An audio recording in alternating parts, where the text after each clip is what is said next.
Good morning and welcome to Teal House Farm. It was the coldest night last night we've had in the 8 years that we've lived here. It was like -12 without, that's not including the wind chills. So it felt colder than that apparently. Wood fire's been going all night. I don't think we can see from here. Where is it? There it is. We ended up shutting up the upstairs of the farmhouse and brought down a mattress. Kids all slept in the living room, all on that mattress and on the couch. Hi, buddy. That pretty much guaranteed that somebody or other was up all night. So Sam took the first shift until about 1 in the morning with the baby and then handling any issues that came up. You need some milk? Okay, let's get you some milk. And then about 1 in the morning we switched and he went to sleep and I got up with the baby.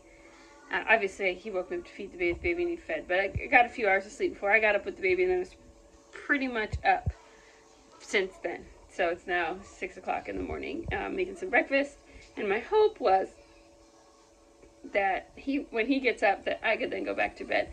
But we've run into a problem now that I think I'm gonna have to stay up. So I was washing the dishes that didn't get done last night because I usually do dinner dishes. Like, we have a chore list and dinner dishes is my chore. But I went to bed early knowing that I would be up the second half of the night, being the parent on duty. So I was getting it done this morning and it started out fine. And I was rinsing, and then I got this side all loaded up and I was rinsing. And then I noticed the water pressure was not very good. So had that happen once before, and the well pump itself actually froze because the well cap, our well is like, it extends like a foot above the ground. We don't have like a well house over it, and so we've had that happen once. And Sam had to go out there with a hair dryer plugged into like 3 extension cords, which I know isn't safe, but it was literally like our only option to get running water, and defrost the well pump. Just pointing the hair dryer down the well cap. And so that's what I was thinking the problem was. So what I did, knowing that the water pressure was dying, is I ran and I grabbed my water cup because I'm nursing a new baby right now and I am just enormously thirsty all the time. Went and grabbed my water cup, turned the water back on, and now the water is black. So I'm guessing the problem is not the well pump, but in fact there is a burst pipe somewhere, and with it being black, I'm guessing it's under the ground. Are your waffles yummy? Yeah. So anyway, I'm finishing up breakfast. I just made waffles and bacon, and then I'm gonna wake Sam up and see if we can figure out what we're gonna do. So it was cold water did that? Yeah. Because the hot water was fine. Now it's coming out clear for Sam, so doing a little Jesus miracles. Well, it was dark at the beginning. But I was washing dishes, that's what I was doing. And then I went to fill up my water cup and it turned black. Yeah, it was black. But now it's back to clear. What does that mean? A lot of times it's happened before when, I don't know, but before when I've had to turn off the, like, in the ground, yeah, the pump, like, turned off the breaker and everything. When you initially, like, kick it back on, for whatever reason, sometimes it'll do that for, like, the first little bit. It'll pull up sediment and junk. I don't know why. Does that mean our well is really low? No. Alright, so we're going to get started on some school and just keep an eye on the water. I did fill up some water jugs just to make sure we have extra water. I don't think you want that. That's the extra. Mr. P looks for some snacks. You want a banana? But I don't think he realized what he has there. Do you want an apple? And then Mr. P helps me do some dishes. So we already had water stocked up in the bathroom for like flushing the toilet and stuff, but I was kind of low on drinking water. That's something we usually do keep, but we had been through it, so I should have been more on top of that this time, but it'll be okay. I decided I'm going to make some chili for lunch, so I'm going to use our lamb burger, which actually tastes really similar to ground beef, especially if you cook it and give it a little rinse when you drain it. You really can't tell the difference at all. I'm going to add a quart of homemade tomato juice, and then 2 pints of home canned chili beans. And I can these from Dry Beans, and I can link that below. It saves me a lot of money because it comes out to like 8 cents per jar or something like that, which is way cheaper than buying chili beans at the store, and they're already all pre-spiced, so it's super convenient. I also usually add chili tomatoes, but I am totally out of those, so we'll just do the chili this way this time. Once it's nice and hot and the flavors are all melded together, we go ahead and add it to some bowls, and then I like my chili with some sour cream, so does Sam, and some shredded cheese on top, and then we always like having Fritos to dip in the chili. After lunch, I have to tackle the next problem. The laundry is getting backed up because I was doing a load and the washing machine wouldn't drain because the drain pipe is frozen.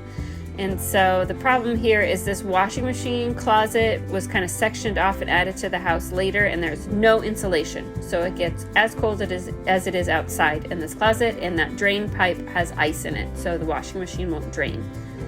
I put a space heater in that little corner. We're gonna give it about 30 minutes and see if we can melt that ice and then get the washing machine to drain.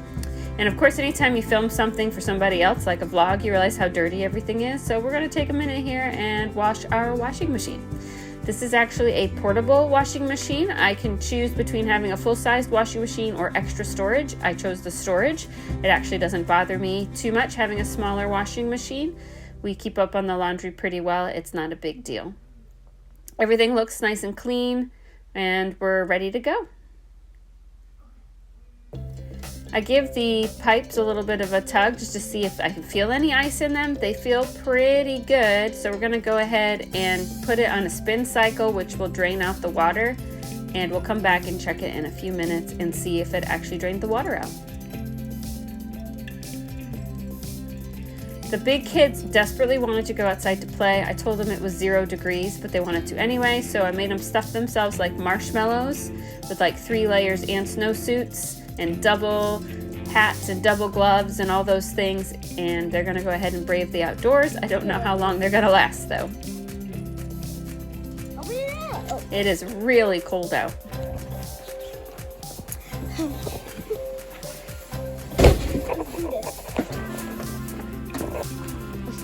Oh, the trampoline doesn't have. What?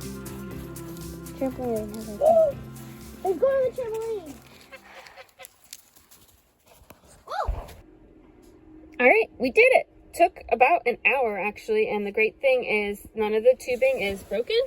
I don't know how this, I know it's really dark. I don't know how this little plastic washing machine manages to last so long. I've had it like 8 years, 7 years maybe, and it's pretty cheap plastic. It was really inexpensive, and the pipe freezes at least once every winter, and it always defrosts just fine without any cracks or leaks. So this little guy's a workhorse. I have some water on the stove that I'm heating. We're going to do a load of laundry on hot, but I'm going to make sure it's really hot. Make sure we melt any extra ice that's possibly still hanging out in there. And then we're going to run lots of loads today to really catch up on the laundry. In the past, when it's gotten frozen, usually it's just like one really cold day and I would just let it go and just know that the next day it would kind of thaw itself out and be fine. But we have 4 days in a row of super cold days, and this is day 2. I can't not do laundry for 4 days. So my option was either do laundry in the bathtub, which sounds like a horrible experience. I've done that many times before, but I don't really want to, or to defrost the washing machine. So we went with the defrost the washing machine. So I'm going to do a bunch of loads, and then we'll hopefully get caught up, and it'll probably refreeze tonight. Don't really have a space heater I can leave in this corner of the house. I am going to try to put some towels down on the floor, because where it had frozen was literally where the pipe hits the floor. There's no insulation in that little closet at all, and so the cold air comes up from the basement and the floor gets super cold. So I'm wondering if I just have some towels there as a buffer between where that pipe comes out of the washing machine and the floor, if maybe it won't freeze. We'll try that, but at least I'll be caught up on laundry and can wait hopefully until it's just generally warmer and the washing machine doesn't have any problems anymore. You got the perfect spot. You ready? Yeah. Isla's going to help me. We're going to show you. Mommy, up here. Yeah, how to make some brownie mix cookies. So this is our homemade brownie mix, which we keep in a big jug. Oh, get some of that mixed in a little bit better. I'll link the recipe below. Actually, I'll list a tour of entire dry goods pantry below if you're interested. Yeah.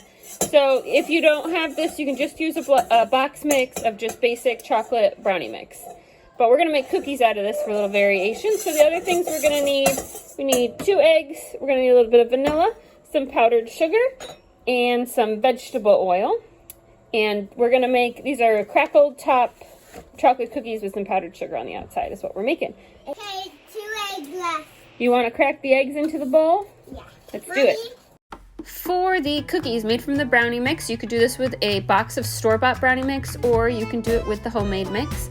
We're gonna do 2 eggs and 2 1/4 cups of the mix. That's the same as about what would be in a box mix from the store. And then we're going to add a teaspoon of vanilla and a 1/4 cup of vegetable oil. And that is all you need. We're gonna carefully mix that together without making a big mess. Isla does a great job. It does make a very stiff batter, so be prepared for that. It does take a little bit of muscle to mix. There is what it looks like. It's gonna make about 14 cookies, so it's not a ton of cookies, but it's perfect for a little after dinner treat for us. The rule in the house is if you wanna lick the bowl, you have to help. So Pat knows that, he comes to help. We're gonna roll them in some powdered sugar, give them a nice crackle look when they come out of the oven. And Ivy sees what they're doing and she wants to lick the bowl too, so she comes and lends a helping hand as well.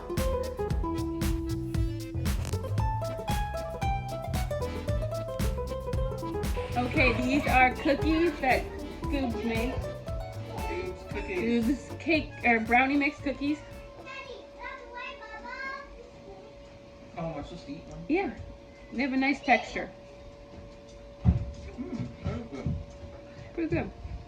So how is the polar vortex going for you? Okay. There have been a couple of dicey moments, like with the water. This morning, there's a couple times it did get kind of cold in the house. Why did We've been doing our best to run the wood stove, but there've been a couple times where it's gotten a little, we've let it get a little cold. But Well, the problem is you have to, at some point during the day, you have to let it burn down enough you can empty it out. well, and you have to we have to rest and sleep at some point in time. We do our best to take turns, but Today was the coldest day though. Tomorrow's still gonna be cold. And then it's gonna start warming up a little bit, like into more normal temperatures for us, like 20s and 30s. So I we're gonna make it. think we're gonna make it to the other side. So that's good. Thanks so much for watching, everybody. We will see you when it is warmer.